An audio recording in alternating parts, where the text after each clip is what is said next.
अंदमान निकोबार बेटे हे दोन वेगळे समूह एका खोल खाडीने विभागले गेले आहेत. त्या खाडीस ... असे म्हणतात. TET 2018 साली हा प्रश्न आला होता. ऑप्शन आहेत 8 अक्षांश खाडी, 9 अक्षांश खाडी, 10 अक्षांश खाडी, 11 अक्षांश खाडी आणि याचे योग्य उत्तर असणार आहे 10 अक्षांश खाडी. चला तर पाहूयात या संदर्भातील महत्त्वाची माहिती.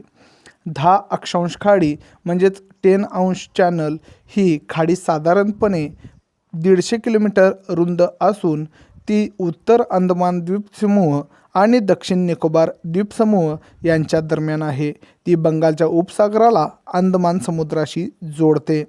इतर खाड्यांबद्दल माहिती पाहिल्यास 8 अक्षांश खाडी ही खाडी मालदीव आणि भारताचे मिनिकॉय बेट म्हणजेच लक्षद्वीप यांना वेगळी करते. 9 अक्षांश खाडी ही खाडी लक्षद्वीपमधील मुख्य बेटे आणि मिनिकॉय बेट यांना वेगळी करते. असेच अपडेट मिळवण्यासाठी सबस्क्राईब किंवा फॉलो करायला विसरू नका.